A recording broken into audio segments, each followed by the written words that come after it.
Welcome to today's live stream. We're getting started a little bit late because I had some issues connecting to Facebook. So I hope you're all watching here on YouTube. I will share this video later to Facebook. For those of you who might have missed it, they're just starting the ceremony. So let's turn around and watch.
Society and the Maryland Brooklyn chapter Sons of the Revolution, and we are glad that so many representatives from Maryland SAR, the 175th Infantry, the Battle of Brooklyn DAR, and other DAR colleagues, as well as members of the Michael A. Raleigh American Legion Post, and I think they did the McFadden Post, and any other Legionnaires that I might have missed are here with us today, along with our friends and neighbors, Alicia and Dana.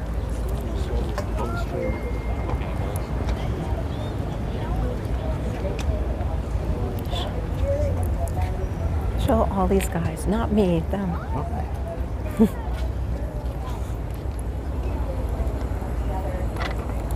Hey guys, I'm sorry about that. We're not going to be able to get close enough for you to actually hear the presentation, I think. We're going to try to move over, but as you can see, all the people who are gathered here today.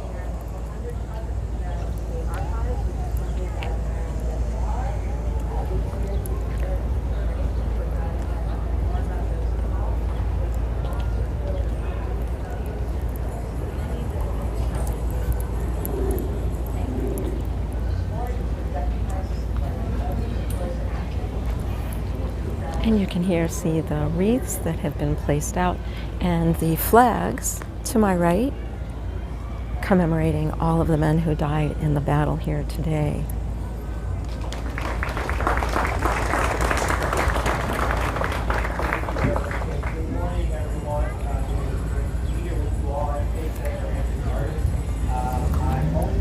Let's walk over by the "Don't Tread on Me" flag and we'll talk a little bit more about what happened here.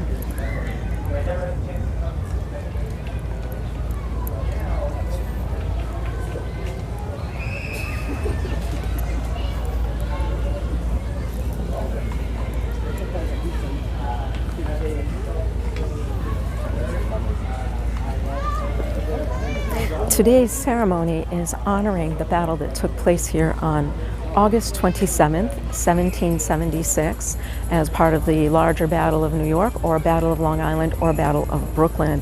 And specifically here at the Cotelyou House, built by someone I'm doing a video about right now, Cotelyou, a Dutch mathematician and cartographer. He built this house in the 1600s for himself, and he was also an early architect. The flags you see over on the right are commemorating the men who died in this battle. As I mentioned, this battle is part of the larger Battle of Long Island. Some people call it Battle of Brooklyn, and took place on August 27, 1776. This is the 5th day of the Battle of Long Island. Oops, sorry. It's okay. This is the 5th day of the Battle of Long Island, or the Battle for New York, which began on August 22nd when General William Howe invaded Brooklyn from Staten Island with about 20,000 British and Hessian troops. Washington and his men, of course, came to Brooklyn to try to stop them, and over the following week they were pretty not successful in that. I should say they lost every battle in the Battle of Long Island or Battle of Brooklyn. So when we get here on the 5th day of the battle, Washington is still retreating through Brooklyn, and the battle that took place here is known for the commanders, Major General Lord Sterling, William Alexander, and from Maryland, Major Mordecai Gist, who was the commander of a group known as the 400 Marylanders. Along with the 400 Marylanders, there were Pennsylvania Rifelemen here and other soldiers in the Revolutionary War under the command of General Washington. Now, keep in mind that these guys, the 400 Marylanders and the Riflemen and a lot of the soldiers, have been walking for the past year and a half, right? They walked from the frontier, many of them, to Boston, where they participated in the battle there, and they have walked now to New York to help defend New York from a British takeover. The battle that occurred here was an absolute slaughter for the Americans. The commanders, General Sterling and Major Gist, stood and held their men here while Washington and the rest of the army were able to make it up to Brooklyn Heights, where a couple of days later they'll make their escape from Brooklyn and on to Manhattan, and they'll escape being captured by Washington. So most of the men in that battle died here, particularly most of the men known as the 400 Marylanders. Sterling and Mordecai stood against an onslaught of British and Hessian soldiers and basically watched their men die in front of them. On a nearby hill, General Washington watched, and he commented, "What fine men I must lose this day." It was a very sad occasion, but remember, these men gave their lives so Washington's army could survive the Battle of Long Island and go on to fight the rest of the war. While they were giving their lives here and Sterling was making his brave stand, Sterling, by the way, was captured and refused to surrender to the English as he was Scottish, and instead insisted on surrendering to the Hessian commander. Instead, insisted on surrendering to the Hessian commander because of his personal hatred for the British. Sterling was captured. Mordecai Gist made it out of the area with a few men who then rejoined Washington's army. Keep in mind, while they were dying here for General Washington and the idea that men could govern themselves, not far from here were loyalists, filthy loyalists who believed in big government, believed the government kept them safe, and believed it was okay to tolerate massive government corruption just to be safe because they believed the king would make them safe. But the men who stood here believed we didn't need that and that we could go forward as a country on our own. So today we honor those men who gave their lives here. Now here in attendance today we have quite a few men who are descendants of the men who fought in this battle, some who died and some who survived. And as we walk around, I will be talking to some of those men after the ceremony finishes here. And of course you will recognize a number of people here today that I talk to at many events. So Mr. Q is going to turn the camera around so you can see a bit of this event, and I will stop talking for a little while. I'm sorry about our location. I had trouble, as I mentioned, logging into Facebook this morning, and so it took us time to get started and we didn't get a good spot, but maybe Mr. Q could wander around to one of the sides there and show you who's speaking, and I'll stay here quietly.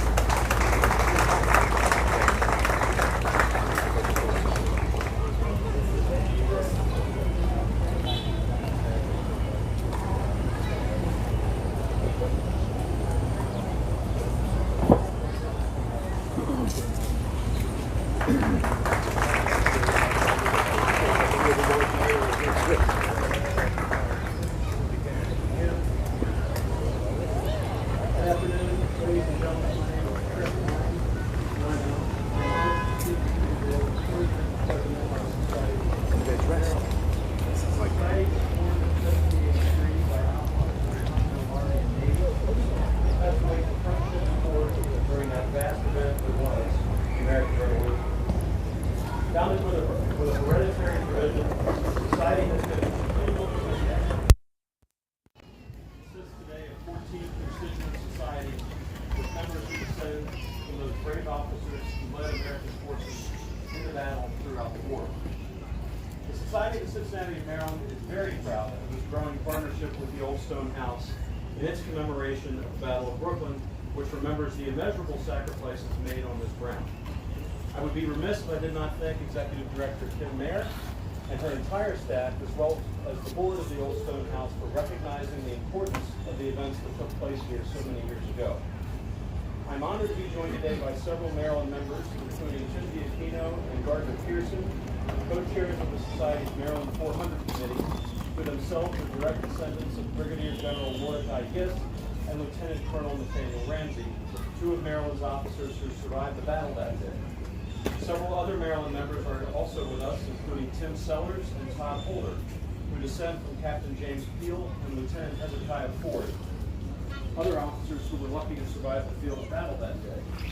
Gist, Ramsey, Peel, and Ford would all go on to survive the war and become original members of the Society of Cincinnati, Maryland. We are here today to remember what is arguably the most extraordinary act of collective heroism in American history. 247 years ago today, hundreds of Maryland's brightest and bravest, from the Chesapeake's finest families, devoted to a faith in service. Many of them, the officers included,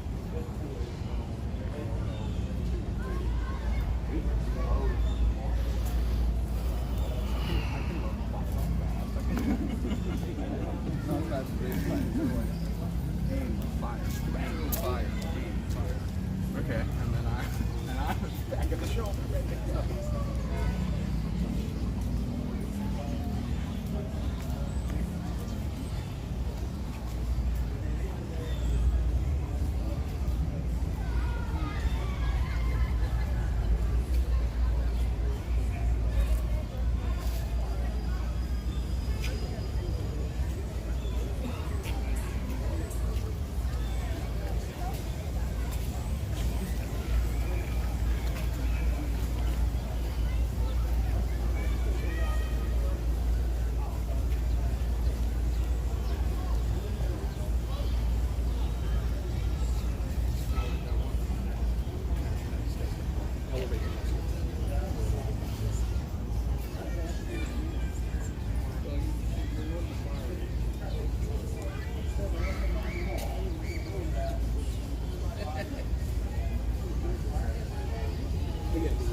Yeah, like when I was saying, when the water comes to percent, like roll it all the way, and then put it don't 37 degrees.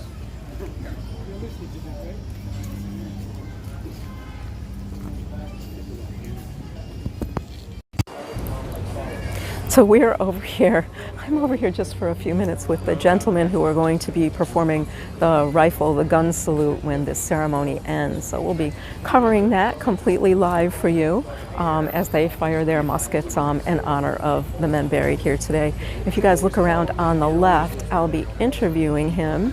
In a little while, you'll see someone dressed in a green frontier outfit, and that is my good friend David Peters, and he is representing an ancestor of his, Pennsylvania Riflemen, who fought in this battle. And so we'll be talking to Mr. Peters. Next to him, I don't know who that is, but clearly one of his ancestors was fighting with one of the Native American units here, so we'll be talking to him as well.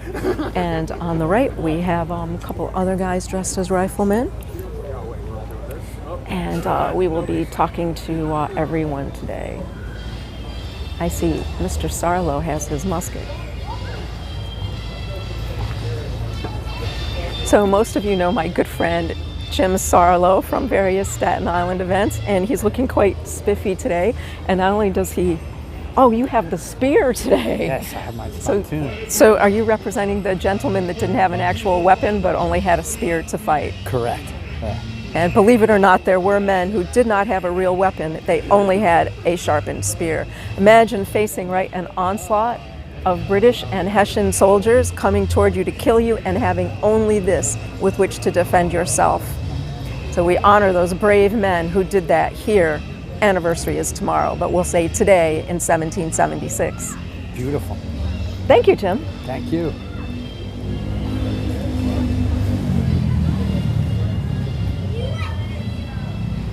It's very noisy here. We're in a residential area of Brooklyn, so you know it's quite noisy. I apologize for the noise. See, oh, it looks like General Washington is probably participating in this ceremony, so we can't find him right now. But I wonder if Mr. Peters would be willing to come over and talk to us. Let me see.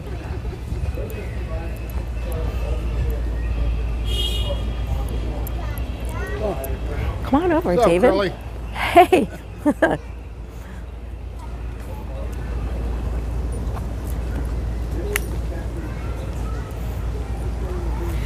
Here, let's talk. You can hook this on right here. Okay. And let's move around so we're not. Some of you might also recognize my good friend David Peters, who is here today representing his ancestor. So David, tell everyone about your ancestor. My ancestor, actually the uniform I'm wearing is 1st Continentals. He was actually discharged right before the battle, but I had another ancestor, actually 2 ancestors that fought in the battle, one with the Berks County Flying Camp and the other with Miles Rifle Regiment, who was stationed out at Bedford. And where did he come from? The one that was out in Miles Regiment is from Northampton County, Pennsylvania, around Allentown. The other one was from around Reading. And my ancestor from the 1st Regiment, 1st Continentals, was from York, Pennsylvania. And they were all Germans, and Pennsylvania Germans. Right, I mentioned a little while ago that most of those men walked. Yeah, they did, absolutely. It's about 160 miles, 180 miles. Remember, we're not like the British. We don't have ships to travel on. Well, my ancestor in the 1st Continentals, he actually marched down from Boston. Right, they went to Boston first, Yeah, right? after the Caesar Boston, yeah. And then came down and fought here as well. And he was discharged right before the battle. So And where did he go from there? went back home and re-enlisted in the militia. Oh, he did? Yeah. And continued to fight? Yeah, served the rest of the war in the militia. Excellent. For 5 years, Excellent. 6 years. Great, thank you, Dave. And we're going to be looking for some more people today who are here representing their ancestors, particularly if I can find some members of the Society of the Cincinnati, and who would be willing to talk to me when the ceremony is completed. Are you? Oh, you're not participating in the. No, I'm in Gunfire. the color guard. Oh, you're color guard over Yeah, here. yeah. Mhm. Okay, thanks, Dave. We'll talk All to you right, sure again enough. later. We'll see you there. Let me grab All right, this. great. Talk to you again later. All right, Thank all right. you. I'll see you later.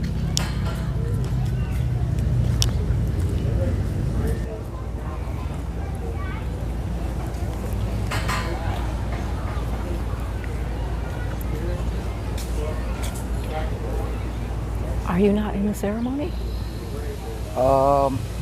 Not officially. They just don't usually ask me. Normally I'm here talking to the public on the other side of the house.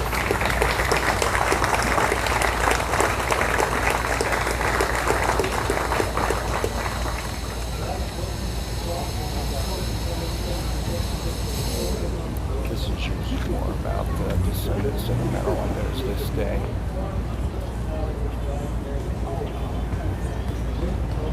They have them march out the color guard at the beginning. I think they can march out with them when they fly their muskets up. They'll do that.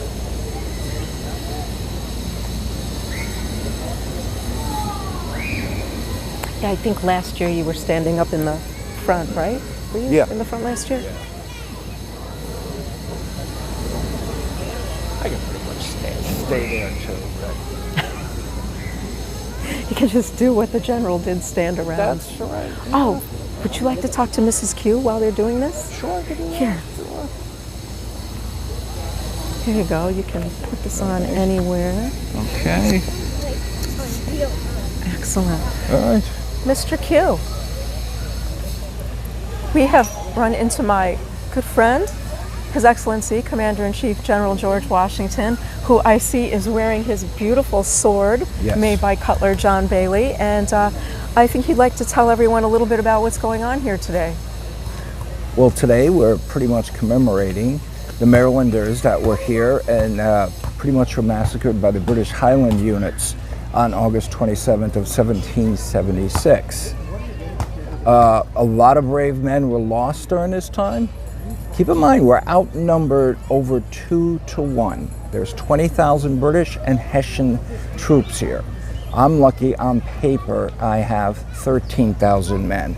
I've already lost 3,000 men the first day of the battle, and I am in negotiations with Colonel Glover from Marblehead, Massachusetts, and he has an idea to be able to evacuate the remaining 9,000 troops safely back to the city of New York. Now, Your Excellency, would you like to tell everyone a little bit today about the commander here, your good friend, William Alexander, Major General Sterling? Oh, General Sterling, the man who has the pretended title. Although he does help us out a lot during this time. Back and forth sending him letters. Do I really trust him or not? That's to be seen over the next couple of days. There's a lot of other officers too I'm dealing with at this time too. Originally we thought the British were going to make their way up the Hudson River. That's where there's Fort Washington all the way in the northern part of Manhattan Island. That didn't take place, so I guess their main operation idea is to take Long Island first. My job is to save New York City the best way I can. And hopefully I'm going to be able to hold back the British long enough to keep the city in our hands. We'll see what happens over the next couple of weeks. Thank you, sir. It's You're welcome. always a pleasure to speak with you. Thank you, madam.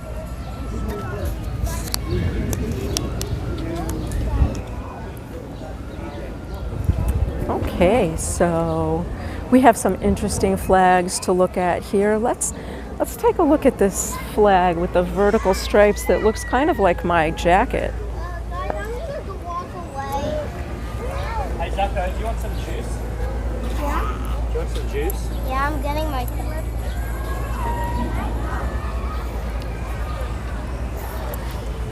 Oh, go ahead, it's all right. Don't worry about it. You can go through. Hello, young sir. Go ahead, sir. Thank you. You're welcome. So we have the 76th flag here, which commemorates the Battle of Bennington, Vermont, the 76th flag. Next to this flag, we have the vertical stripes, which represents the Sons of Liberty in New York. Nice flag.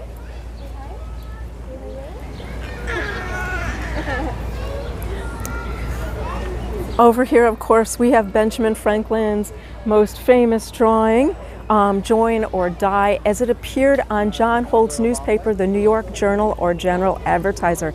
If the colonies unite, we will be as deadly as the American rattlesnake. If not, we will die as cut up pieces. Now, when I do my tours, people ask me about this all the time. I show this newspaper, and they ask me why there are not 13 segments on the snake. Because at the time Franklin drew this, they considered New England, all those New England areas, to be one place. So it's geographic. The head of the snake is New England, because we know, of course, the conflict is starting there. And then we come down to New York, New Jersey, Pennsylvania, Maryland, Virginia, North Carolina, South Carolina, and there's one that has Georgia at the end, but not this one. So we have the famous Join or Die, or Unite or Die, the Betsy Ross flag, which you know, drawn by Betsy Ross, representing the colonies, and the flag behind General Washington is one you might not recognize, but that is the first flag that we used in the colonies during the Revolutionary War, with the British Union up in the corner and then the stripes representing the American colonies. Most people have never seen that. And then behind these gentlemen is the Gadsden flag, South Carolina, drawn by Christopher Gadsden, the Don't Tread on Me flag.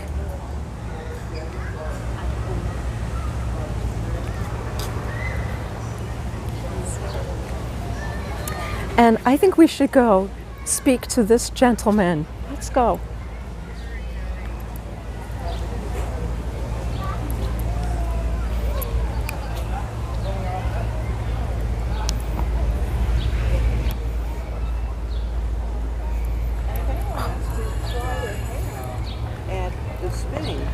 May I speak with you, madam? I'm doing a live stream today of this wonderful event.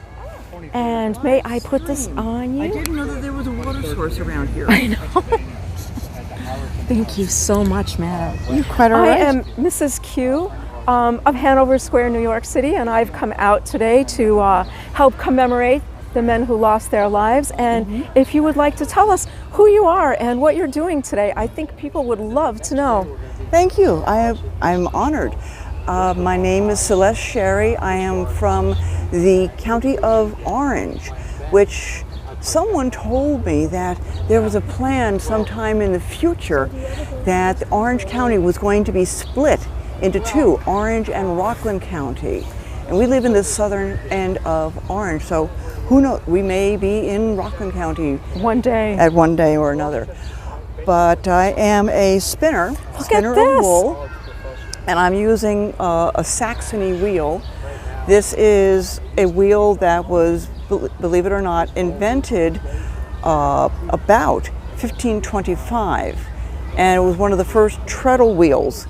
If you have ever seen, I'm sure, any of the very large standing, walking great wheels, that had to be turned by hand. But here, for your foot. I can use my foot to treadle, to turn the bobbin mechanism called a flyer, and that is putting the twist that I need into my wool fiber so that I can either put it on a loom and weave with it, or what I intend to do is to knit with it. And I will eventually take maybe just two of these bobbin folds and then respin them together into a 2-ply yarn. Yes. And this particular yarn, this is from a Rambouillet sheep. Ooh. I think people of the future don't understand how much work went into just getting this far. Oh, a lot of people in 1770 don't understand. My goodness, it doesn't just come off the sheep like this, does it? No, it comes off and it looks like that. Mr. Q. That's been shorn and washed, but it hasn't been combed or carded. This has been shorn, washed, combed, and now after it is spun, I am then going to take it and put it into my dye vats. And I have some dyes there that I used, yellow onion skins, green onion, not the green, I got green yarn from the red onion skins. Interesting. Exactly. Indigo with the blue. Yes. The pinkish beige there is something called, I've just discovered a lovely fruit called an avocado. Gives you the pinkish beige? And I use the stone in the center. I eat the rest of it. Fascinating. Fascinating. This is wonderful. This is so wonderful. I think people don't understand the importance of wool at that time and how it was the basis for so many things, or even the rest of the sheep. Oh yes, oh yes. There were sheep that were simply raised for meat, and others that were raised primarily for their wool. When they got old enough, they wound up in mutton soup. Now, I met a lady previously at another event who had bone combs and bowls and utensils made from the horns. You could get that from cow horn, sheep horn, goat horn. Horn was a very common material to make these items, combs and forks, not quite knives, but forks and spoons definitely. And they're quite lovely. Yes, I've seen some lovely cups from cow horns. With the striations of color, yes, very nice. Yes. Well, this is wonderful. Do you have a store, or do you have, do you sell? I'm simply one of the servant women who comes here, and I make my wool, and then eventually an itinerant weaver will come around with his loom on the back of his wagon, and for a fee, which is usually a portion of the finished fabric, he'll weave this wool that I've spun into woolen cloth. And then that cloth makes its way to my shop in New York City. And he would also take the linen thread that I've spun from the flax that we grew here and weave it into linen cloth, Yes. which would also come to your shop. Many silks, everything. But only the finer people, the upper crust, would be able to get something that was made from cotton or from silk. This is my prized garment. This is a cotton print. It's lovely. From Egypt. It was either from India or Egypt the cottons came in. And it was a cast off from the lady of the house. It's lovely. Thank you very, very much. But usually I would Yes. be in my linen. Yes. Exactly, because linen and wool, as you know, they were the common fabrics Yes. of our time. For the more well-to-do, you had cotton. I have the and- cottons and the silks. and Yes. silk. And if you were very, very fortunate, I heard tell of this South American animal called a llama. Yes. And a cousin of alpaca, Yes. which have beautiful, beautiful hair and fleece that can be spun. But again, there's also starting to import the cashmere sheep, not sheep, cashmere goats from the Middle East. And that is a silken fiber. Wonderful fiber. It is, it Yes. is. For now though, I hope to be able to use the finer grades of wool and well processed linen flax so that I can have some fine, soft linen and be content with that. Well, this is wonderful. Thank you so much for spending some time with me. Your servant, It has been madam. a pleasure to meet you. Thank you. It was my pleasure as well. I'm sorry I spanked it. Thank you so much. No problem. And who can I guess this gentleman might be?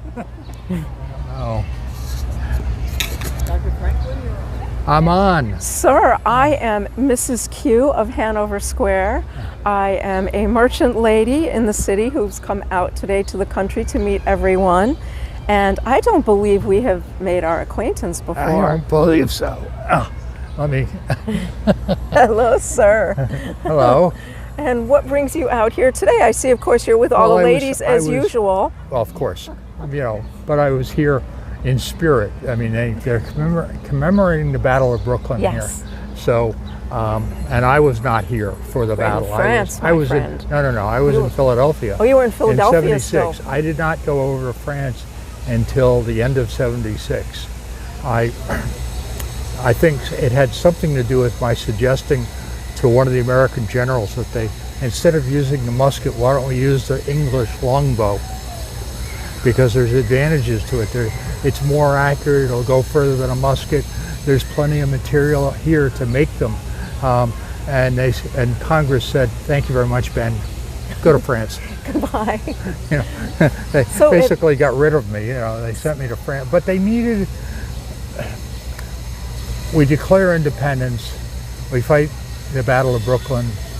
We realize that we're going to need foreign help Absolutely. to win this. We weren't going to win it on our own. So we looked around. We said, well, one of the traditional enemies of the British were the French. So I was probably, because of my Poor Richard's Almanac and because of my electrical experiments, I was very well known in France, and they had done some of my electrical experiments there. And so they sent me to France. And when I got off the boat, I was dressed like this. I was a plain wool, brown wool outfit and clothing, and I got off the ship, and to put it in modern terms, I was a rock star in France. I mean, I was famous, and they You were. I have seen miniatures with your face. My face was as well known as the Man in the Moon. There were Franklin busts. They even made Franklin dolls. I wrote to my daughter Sally that they have idolized me, and spelled it IDOLL. because idol isn't spelled that way, but I spelled it that way. They have idolized me, and King Louis, one of Marie Antoinette, the Queen's ladies in waiting, was singing my praises to the king, and he was singing. She was singing my praises, and Louis got fed up. He was tired of hearing about Ben Franklin this and Ben Franklin that. So he gave her a picture of me enameled onto the inside bottom of a chamber pot. Are you familiar with chamber pots? Okay. So they didn't have indoor plumbing. So Oh my goodness. as a matter of fact, there was when you were walking down the street in Paris, if you heard Gardez-Lou, right. which means watch out for the water, you jumped because That's right. somebody was emptying the chamber pot out the window. They just open the window and throw it out, the contents out. So it was a very smelly place. Paris was. But you were very successful. Oh, I was successful.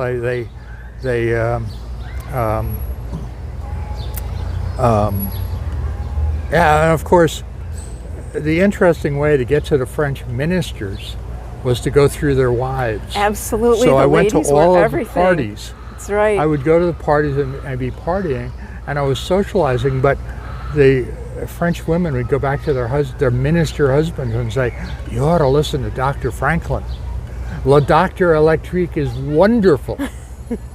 And of course I was in France for 9 years. Can you tell us a little bit about when John Adams visited? John was a big help. He was huge. He was such a help.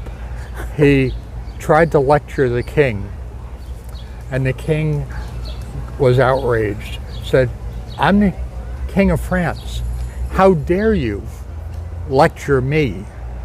He said, and he told the Comte de Vergennes, the French foreign minister, he said, I never want to see Adams again. He said, I'll deal with Franklin. So I think Adams had that affect a number of places he visited well, in Europe. Europe. They said he was always an honest man. But a little too abrupt. Frequently, I forget the rest of it, but absolutely out of his senses. So. Well, thank you, Mr. Franklin. You're welcome. It has been such a You're pleasure welcome. meeting you It's today. very nice Thank to you meet so you. much. Yeah, thank you. And to all of you ladies as well, thank you for tolerating my interruption. Thank you. Impose upon you. Yes, If you would be so kind as to take my card. I would. If you could tell me it's on the other side of the Oh, there it is.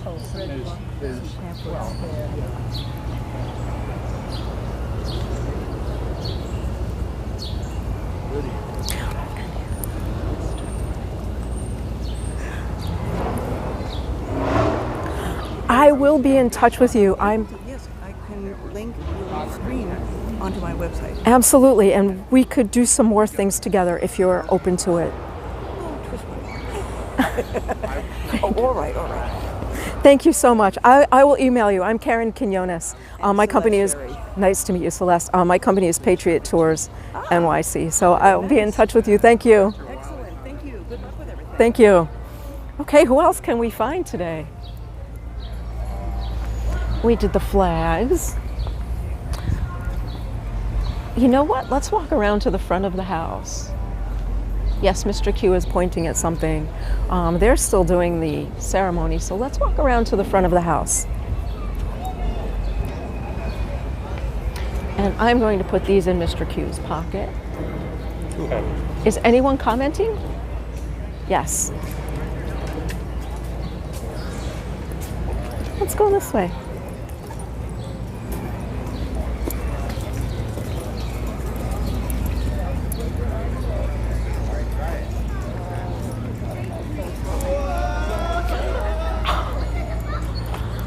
Oh my goodness, if it isn't Mr. George Tonkin. Excuse me. Do you want to be next to the one smelly? fishermen. Well, that's the way it was in 1776. This is my good friend George Tonkin, who some of you may have known was formerly the ranger at Federal Hall National Memorial, who I see is out here with Norm's maps today. Correct. So what are you up to today, George? Given visitors that we have coming by, talking where the original stone house was, and talking about the battle itself and how the John Glover Regiment met with Is Washington. getting ready, right? Yeah, getting ready to evacuate 9,000 troops. For their big move in a few days. And the reason the British did not make that final push, because they were thinking of the Battle of Bunker Hill, so they were quite Oh, right, so they didn't nervous. want to go uphill into Brooklyn Heights, so They General Howe was cautious. They remembered that. Yes, and instead he attempted to set up a siege, if I recall. Yes. And it failed. Failed. And our commander made it across the East River during the night. We'll be talking about that Couple in a few nights days. later. Yep. Yeah. But here today, we're still talking to everyone while the ceremony's going on, and looking forward to the gun salute that's coming up, and talking a little bit about the commanders and the men who died here on the anniversary tomorrow in 1776, and how brave they were. Yes. So we could be here today. So George is dressed like a regular guy. A These are my slops. A regular Brooklyn guy. If I was, I have breeches underneath, but they would go naked. And these would be in tar from tree, a tar hat. And sometimes they would tar their muskets, waterproof, the muskets. You said they were fishermen. They were fishermen by trade. The reason that they got all hyped up because the British, unfortunately, wanted to take away their fishing rights. So they marched all the way down here with John Glover. He was about the same. Are you representing one of Glover's men? Yes. Oh, excellent. The Blue John Glover's Jackets. regiments and the Marblehead Mariners. And Glover was the same age as George Washington, but he didn't really know much about him. But if you don't know who John Glover is, go to that famous painting, The Crossing of the Delaware. That's the Glover Regiment. Absolutely, and they'll be crossing across from Brooklyn Heights to Manhattan in a Yes. few nights as well. It's great to see someone representing someone, and the clothes are not brand new and clean looking, Yeah. as you mentioned, because that wasn't really the norm at that time. Maybe for me, a lady from the city might look like this, but a regular guy who has come down from the coast of Massachusetts to fight with Washington's army would look more like this. It would be a rare opportunity to wash your clothes, I Yes, suppose. correct. Yeah. And unfortunately, when we evacuated Manhattan, we left all our belongings behind for the British to take. And we ended up in Harlem, then we ended up in Westchester. Westchester, the great Battle of White Plains. Yes, and then we went all the way across New Jersey.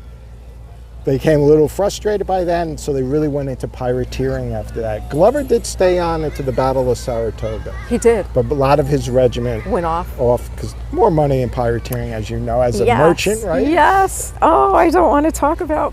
Did you buy anything, stuff when you, with the privateering? Well, as much as I hate to admit, but now that we're in rebellion against England, it really Okay. doesn't matter what I admit anymore. But I will admit that my father, who taught me my business and from whom I inherited it, being in Hanover Square, tended to know quite a number of privateers and pirates who brought extraordinary things into his shop, and of course made him a very wealthy man, so I was able to inherit that from him. It was pretty common in New York City for all of the merchants to do business with the pirates and the privateers, although no one was supposed to talk about it. It was very common for us to do so because they brought in some of the most magnificent items from rare places and exotic places in the world. So absolutely, my father did business with them, and I have been known to do business with them. And now that we're no longer a part of Britain, I assume we can now do business with whomever we please. And the first Navy ship was I think it was called the Helen. I might be wrong on the name, but that was John Glover's ship. It was John Glover's. Yes. Well, also, I don't know if people are aware, but right around this time in 1776, there's a merchant captain, a privateer, harassing British ships in the Long Island Sound. His name is John Paul Jones. And John Paul Jones is a Scotsman. He, of course, like many Scots here, despises the English, was actually jailed by them for a while, and has his merchant ship that he is has outfitted with guns. And I hear he puts what do you call it, tapestries hanging over the side of the ship or covering his guns, and that he sails with the British Union flag, gets near a British ship, switches the flag out, pulls up the tapestries and fires upon the British ships. And of course he can't sink any of them, but he's annoying enough that they're really bothering him, and in a couple of years he is going to do an incredible thing and go over and attempt to attack the English in the English Channel. So that is the great John Paul Jones, who the English called the Black Pirate Paul Jones, although he wasn't black or anything like that. They called him that, I think, because he was dark complexioned and dark haired. And he is going to be the famous guy who says, when his ship is going down, I've not yet begun to fight. So this is a young man who is now proving himself this summer at around the time this battle is going on in the Long Island Sound. Of course, right now we are surrounded by the British, aren't we? Yes, we are. On every waterway, they're in the harbor, they're in the Long Island Sound, they're in the Hudson River. They have surrounded the entire area. They have encampments all around us, and things are not looking good for us. Unfortunately, George Washington does not have a navy. He does not.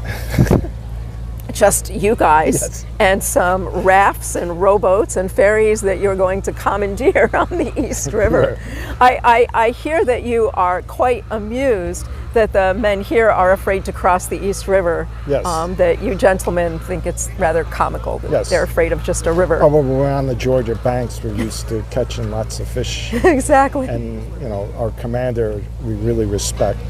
And you, I assume, have been a seaman since you were probably a young boy. Yes, and we have many African Americans in the Mariners. In the Mariner units. And I've noticed, I'm hoping to speak to some of them, some native gentlemen who are up here with the Riflemen as well, that I'm hoping to be able to speak to. And we had we were up in Boston, we had a fight with the Riflemen because they were making fun of our clothing. And we're going, who are these men from Pennsylvania? So, with the strange clothing they had on, and right? George Washington had to break up this fight between us. That is a very good story to share, because I think many people don't know that at this point in the war, one of Washington's challenges is getting his own men to fight together as a unit, as the men from different places don't want to fight with each other side by side, and they won't fight for a commander from elsewhere either. Yeah, because our commander, Mr. Glover, looks down on George Washington. Who is this man? This farmer. He has enslaved people. Right, right. And so being from Massachusetts, right. Why isn't Hancock picked as our commander? Right, or Vermont, Ethan Allen. Ethan Allen. Right, his Green Mountain Boys. Why do we have to listen to this guy Washington? We have Ethan Allen. And John Adams picked Washington, I think, to get us together. To try to unite everyone. Yes. But by the end of the year, the military is still not well united, and Thomas Paine is going to write about that in The American Crisis. And it's still going to take a while to get all you guys together. Yes. So thank you, George. I'll be back. It's so great to see you. Thank you, Ms. Q. Hopefully George and I will be doing a tour together, and you'll all come on it. A debate. Between Hamilton. Hamilton or Burr? Let me know in the comments if you would like to see this. Hamilton versus Burr on a tour of Lower Manhattan. Let me know if you'll come on that tour. Thanks, George. That would be wonderful. Thank you so much. You're welcome. Thank you. Thank you. Mr. Q is cueing me to go back to the ceremony. Are they lining up for the rifle salute? So that was George Tonkin, and as you can see, George really knows his stuff.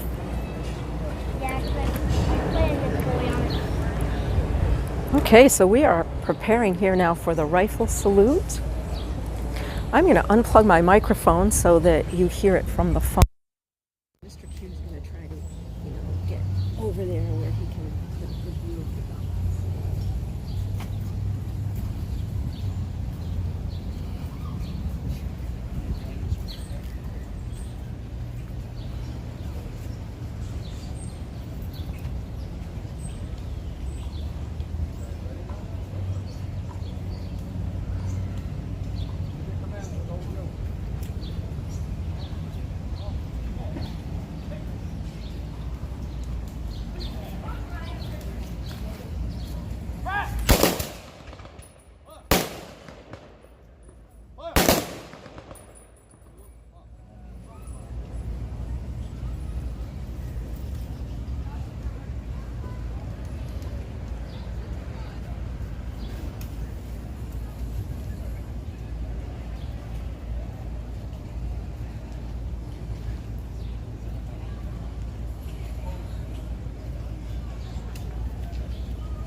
Was that it?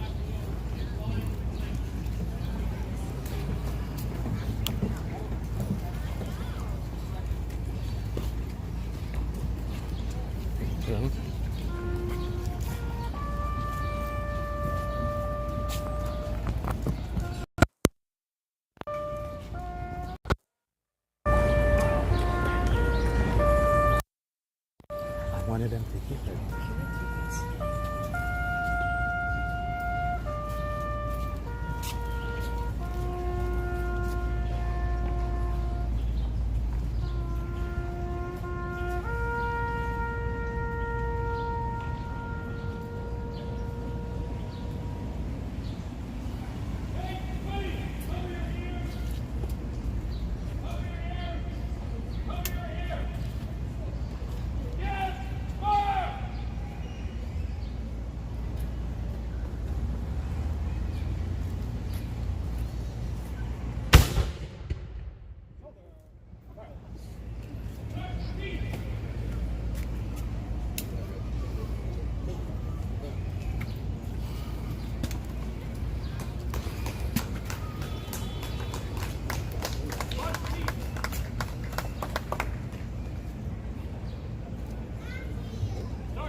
Musket detail.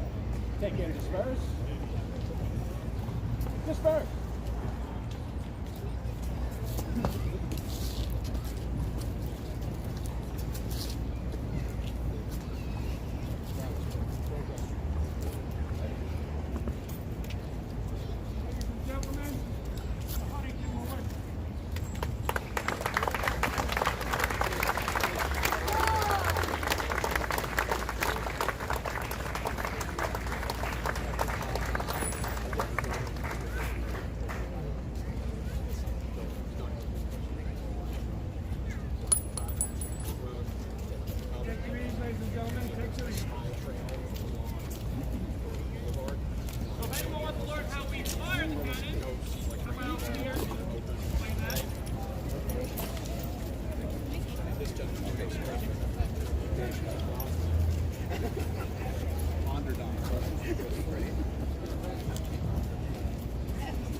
And also her first cousin, from the cousin's marriage.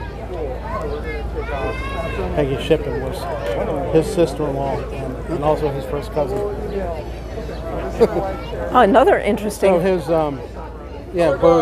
Bird's mother was a Shippen. We're going to line up over here. We're going to have the United States Army join us. All right? We're going to take some pictures. Want a picture first with everyone? I would love to. Gentlemen, Mrs. Q would like a picture with us. May I? Sure. If my hair isn't too big.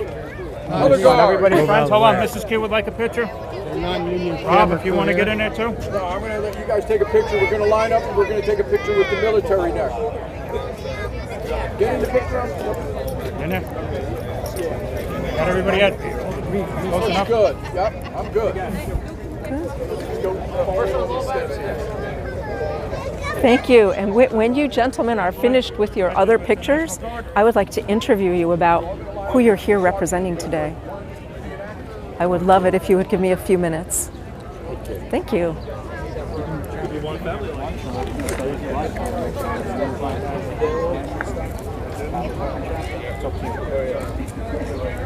Dave, I need the color guard. Let's do this. Let's get right here. We're gonna mix it with color guard. So they're going to take a few more pictures, and then I will be doing some more interviews. Mr. Q's going to go around the other side so you can see everyone. And I'm going to unplug my microphone so you can hear through the camera.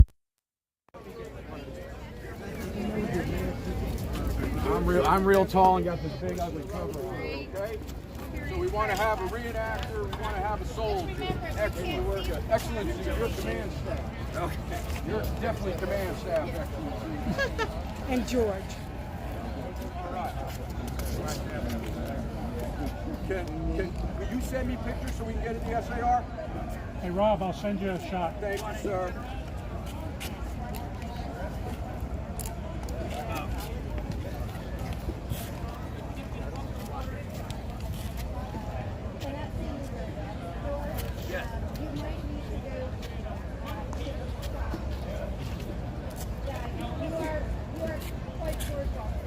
Okay. Look this way.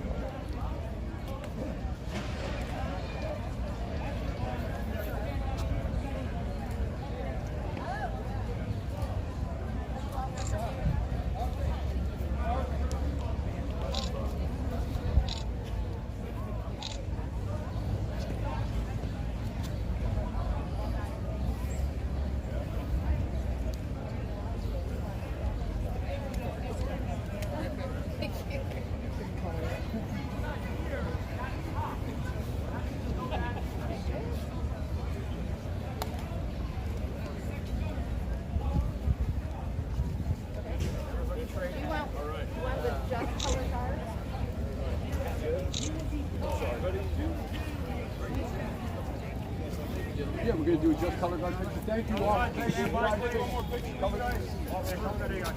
Ladies want to take a picture with the military as well and the color guard. Yes, I'll send it to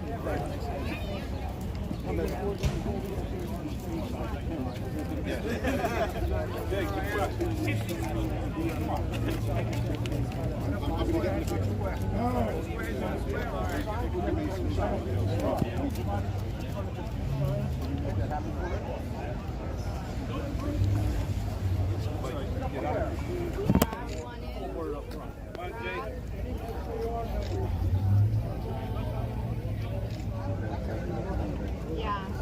Everybody crunch together a little bit more. The gentleman, stand at one step back, the gentleman behind the top hat type, yes. Military gentleman. Don't leave yet, gentlemen.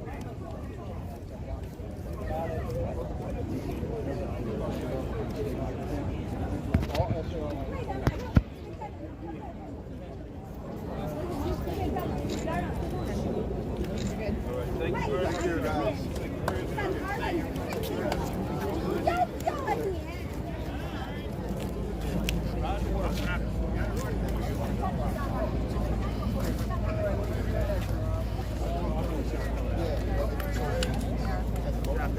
Rob, where are we going?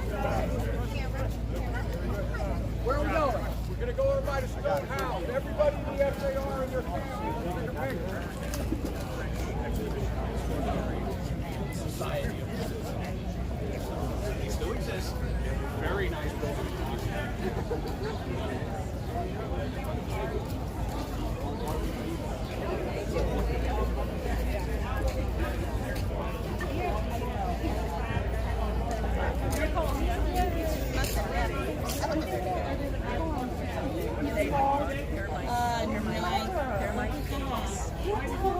I do have. You said put the microphone back in.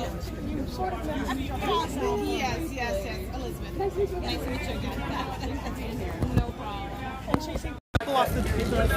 Oh, I'm sure. Thank you for that. Thank you for that. Anyway, it was so nice meeting The you. normal ones are impossible to wear walk on in. You can't. Stone. No, yeah, because they're absolutely. meant to walk on dirt. Absolutely. So they're just impossible. Yeah. But Well, These are nice over fakes. there. I did. I Oh, interviewed Celeste, good. and I got my fake little buckles on there. But this is very nice. Yeah, Nice and light. this is like from a Ren fair. I'm sort It of is? like paying homage. Yep. Yeah. Yep, and your little stays. I'm trying. Yeah. That's great. Thank Great. you. Thank you. It's really nice to meet you. meeting And you thanks for the too. photo. What? Calling all SAR members.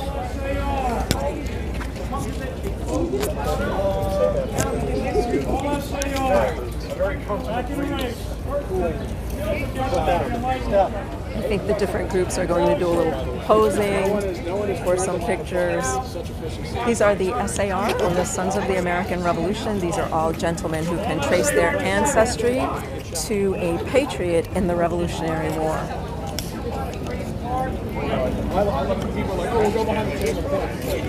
And maybe Mr. Q will walk around and get a better picture of them.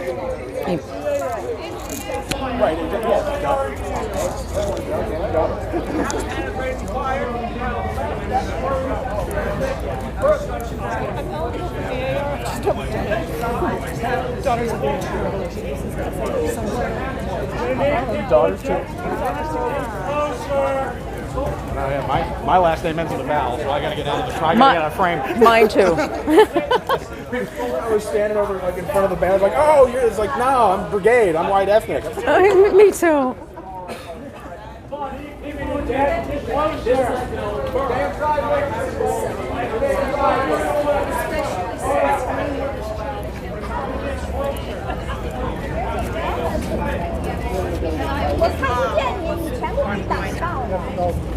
Excuse me, go back, please. We're all just trying to get out. I still can't get everybody in. Move back, please. Move back a little bit. Hold on. That's smaller. Oh, Rob, why don't you get in? Rob, get in. All right, hold on. All right, hold on.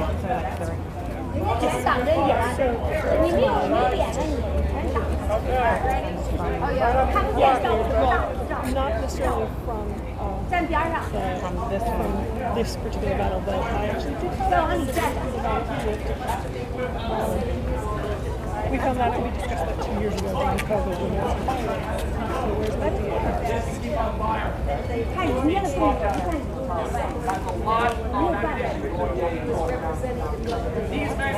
family, make me for the daughters. I'll take another one. What?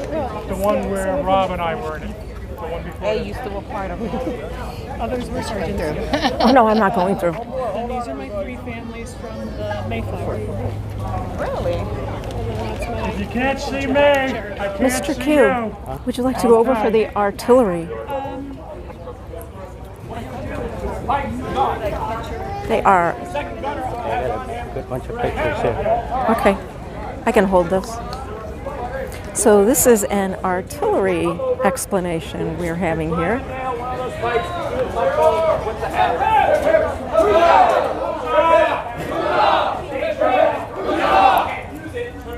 Fire it at you as you're retreating.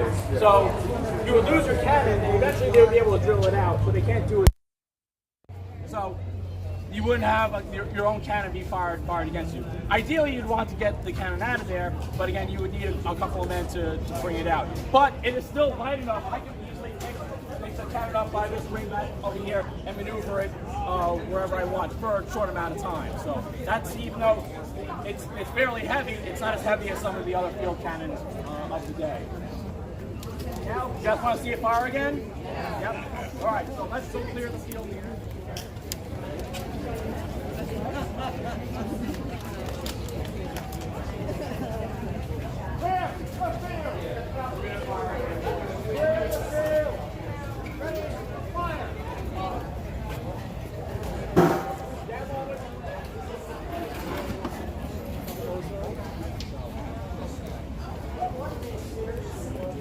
We get a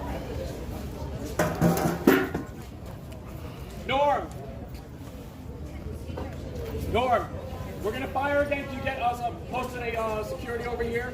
We got Justin on that side.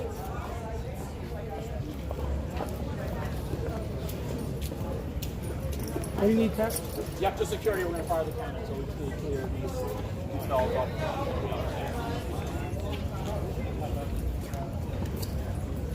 They'll be okay as long as they stay. That's safe distance.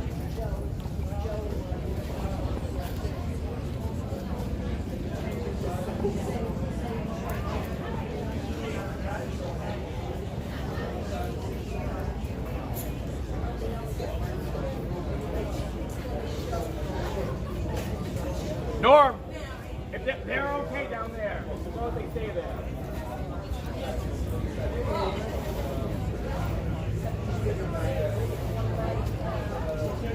Yeah, so everyone just needs to get up on the steps.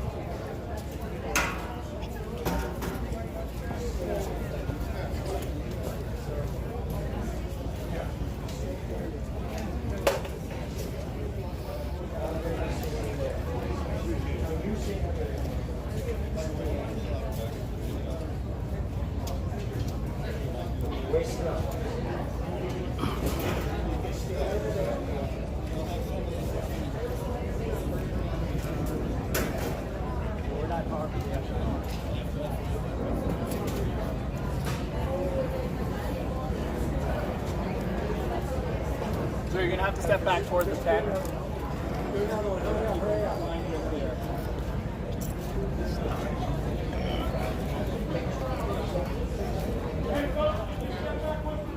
All right, let's have a care. Dry run. Another dry run.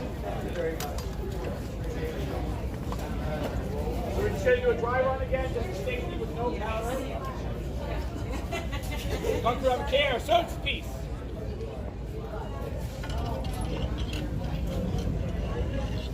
Sponge piece.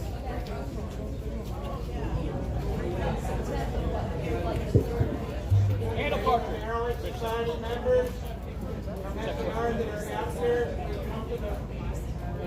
Show and load. Ram cartridge.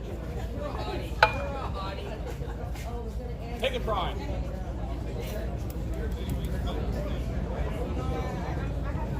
Hey, ready? Get fire. Boom. All right, live fire. Yeah.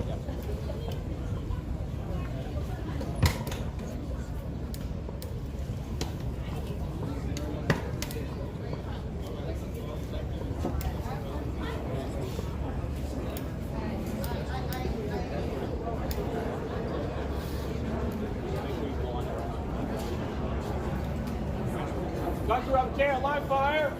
Search piece.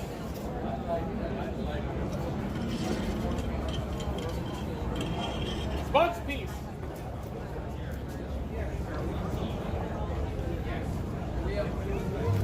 Handle cartridge.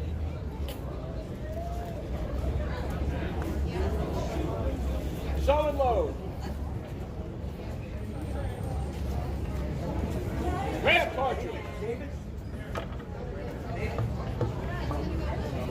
Take it prime.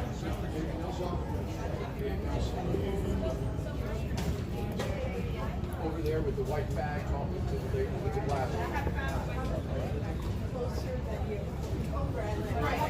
Hey, ready? Cover your ears! Cover your ears! Cover your ears! Get fire!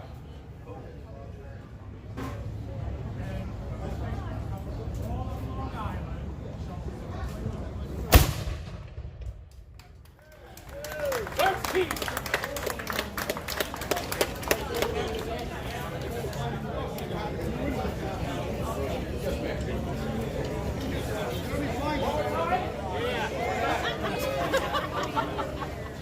What do you say? What do you say? I'm still deaf.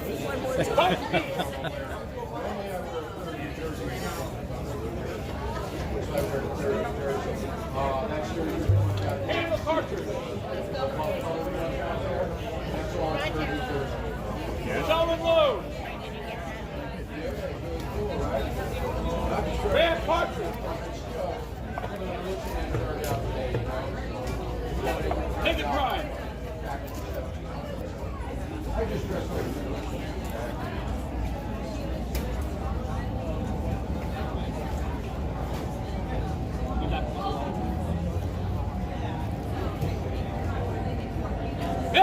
ready, cover your ears, cover your ears, cover your ears.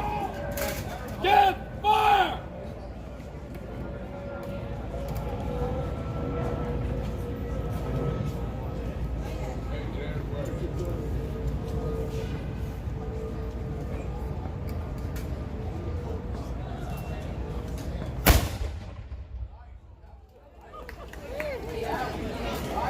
First piece.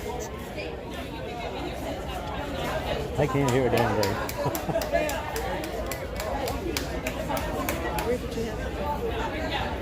First piece. First piece. Let's head over here and see who we can find.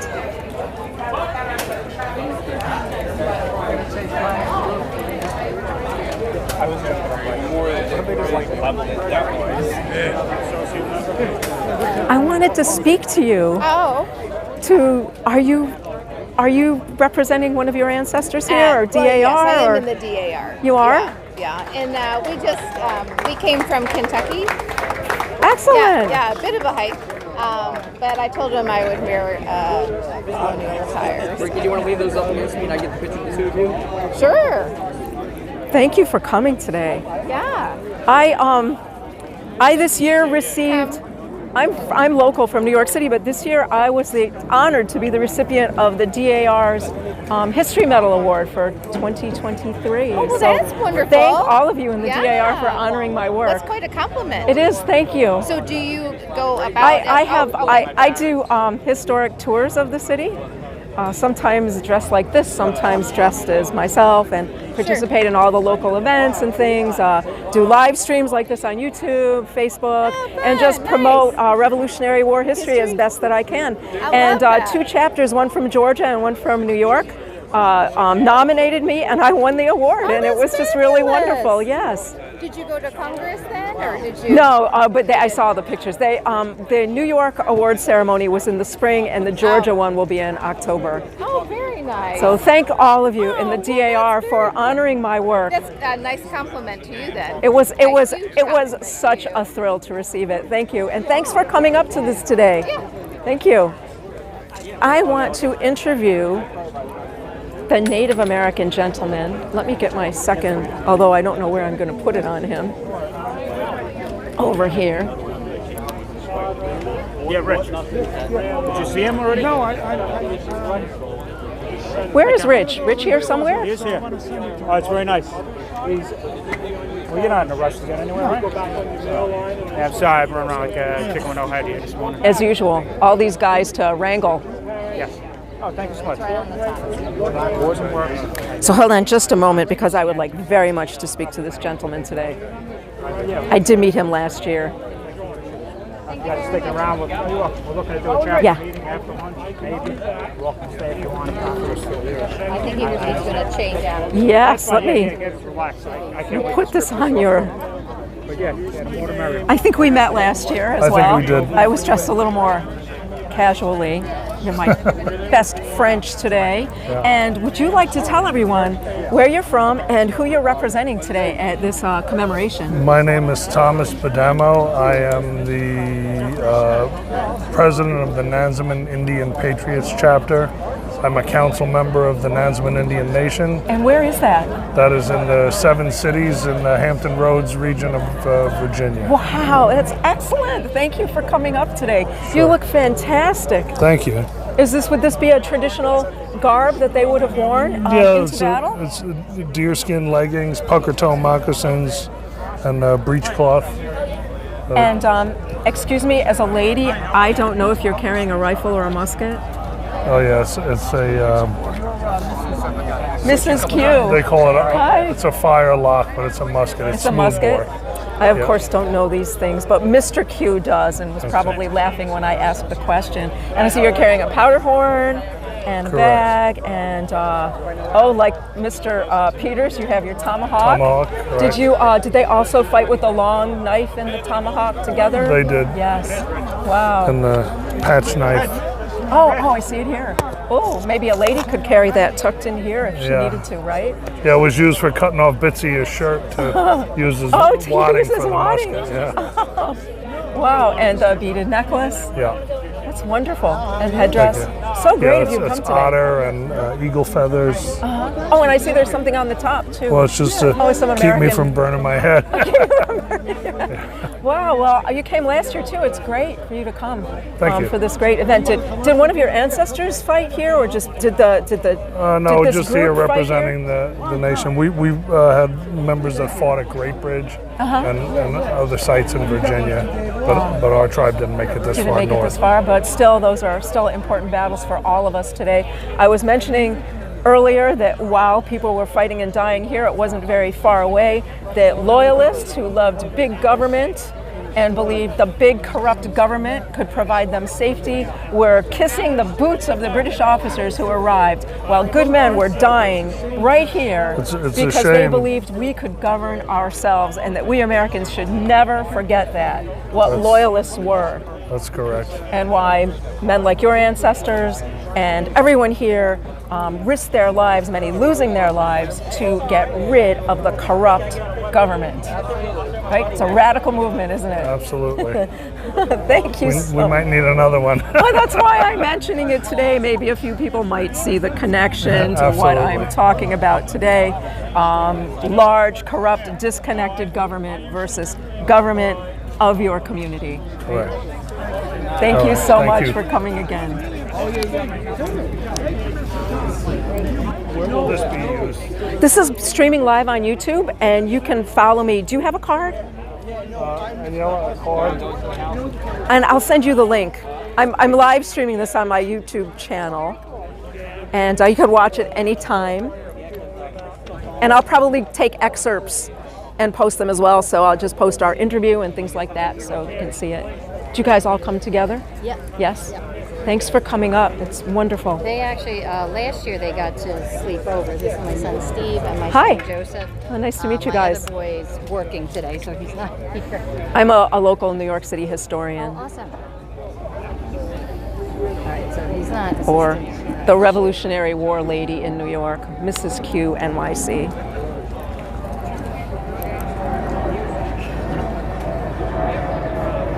I should have brought my own cards, but it took me so long to get this outfit together that... I think it's been one of those days for Oh, us too. for you too. He forgot he normally has a shirt that he has with this. That. On the back of my bedroom door. Fantastic. I was having trouble getting all my layers on right and my wig and... Well, listen, it's phenomenal. You look great. Thank you. Well, I wanted to represent today a merchant lady from the city. So the area we're in would have been all farms and country, and they would have been dressed much more like the lady who's spinning in the park. And just across the water in Lower Manhattan in the city, you would have seen the ladies dressed more like this. So today I decided to represent them, butt cushion and all. So thank you guys so much for talking to me. Have a safe trip home. Thank you. Thank you. Okay, who else can I find to bother? Oh, I would love to talk to the artillery guys. Let's see if I can get the artillery guys to talk to me.